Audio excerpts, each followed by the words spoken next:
नमस्ते दोस्तों, कैसे हो आप सब। उम्मीद करती हूँ बहुत ही अच्छे होंगे। ये बताने के लिए कमेंट बॉक्स में जय माँ तुलसी अवश्य लिखिएगा। तो आज हम बात करेंगे तुलसी माता की कहानी। देखिए दोस्तों, हमारा तुलसी विवाह आने वाला है, तो तुलसी विवाह के उपलक्ष्य में आप सभी को तुलसी जी के पास बैठ करके उनकी कथा भी बाँचना चाहिए। इससे आप सभी की मनोकामना भी शीघ्र संपन्न होती है, पूर्ण होती है। तो आइए जानेंगे तुलसी माता की कथा। तुलसी माता की कथा के बिना उनकी विवाह अधूरा माना जाता है। तो तुलसी कथा अवश्य पढ़िएगा, या तो आप किसी के द्वारा सुन सकती हैं, या तो आप खुद भी पढ़ सकती हैं, या तो आप फ़ोन पे भी सुन सकती हैं। तो यहाँ पे कार्तिक महीने में सभी औरतें तुलसी माता को जल सींचती थी।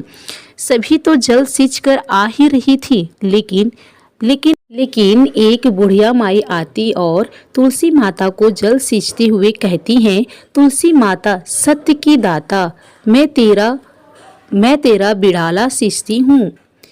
तभी मुझे बेटी बहू का सुख दे, पीताम्बर की धोती दे, साईं का राज दे और नाती पोते की जोड़ी दे, दाल भात का पुरशन दे, महलों में बसा दे, चटक की चाल दे, पटक की मौत दे, चंदन की काठ दे और ग्यारस की मौत दे, कृष्ण भगवान का कंधा दे। वो हमेशा तुलसी मैया के सामने यह तब सभी बातें बोलती थी। तुलसी माता ये सब सुनकर सूखने लगी। तो भगवान ने पूछा कि हे तुलसी, भगवान ने तुलसी माता से इस बात को कहा, हे तुलसी, कार्तिक मास में सभी कोई तुम्हारी पूजा करते हैं, तुम्हें जल सींचते हैं और तुम सभी की मनोकामना सुनती है और उन्हें पूरा भी करती है। फिर तुम्हें यह क्या चिंता है जो तुम सूखती जा रही हो। तुलसी मैया ने कहा कि एक बुढ़िया माई हैं जो हमेशा मेरी पूजा करती हैं और जल सींचती हैं और मुझसे यही बात कहती हैं। जो बुढ़िया माई कहीं वही सारी बात तुलसी जी ने उनसे कहा कि यह बातें कह जाती हैं, मैं सब बात तो पूरी कर दूंगी, लेकिन कृष्ण का कंधा कहाँ से दूंगी। तब श्री कृष्ण भगवान बोले, जब बुढ़िया माई का अंतिम समय आएगा तो मैं कंधा देने आ जाऊंगा। हे तुलसी, तुम इसके पूरे कर्म अनुसार इसकी सभी मनोकामनाएं पूर्ण करो। तुलसी माता ने बुढ़िया माई को स्वर्ग सुख प्रदान किया। तब मैं बुढ़िया का स्वर्गवास हुआ तो सारे गांव वाले आए और बुढ़िया को ले जाने लगे, पर बुढ़िया माई किसी से नहीं उठी। सभी कहने लगे कि यह तो पूरा पाठ करती थी, माला फेरती थी, फिर भी किसी से नहीं उठ रही है।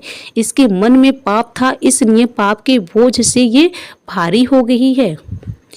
भगवान बूढ़े ब्राह्मण का भेष बनकर आए और बुढ़िया माई के पास जाकर कान में कहा, बुढ़िया माई, मन की निकाल लो, पीताम्बर की धोती लो, मीठा मीठा ग्रास लो, बैकुंठा का वास लो और कृष्ण भगवान का कंधा लो। यह सुनकर ही बुढ़िया माई हल्की हो गई।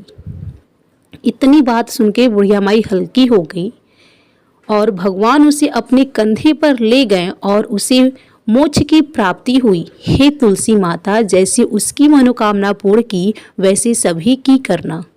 इस तरीके से हर कोई उनकी विनती करता है और यही बात आपको भी तुलसी माता के सामने बैठ कर के पढ़नी है, या तो सुननी है या तो कहनी है कि हे माँ, जिस तरीके से आप बुढ़िया माई की मनोकामना स्वीकार की, उसी तरीके से हर व्यक्ति की मनोकामना स्वीकार करना।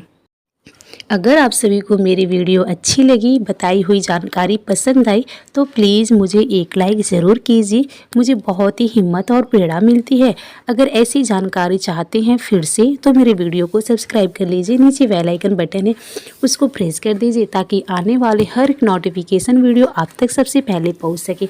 तो चलिए फिर मिलेंगे नेक्स्ट वीडियो में। तब तक के लिए आप सभी का बहुत बहुत धन्यवाद।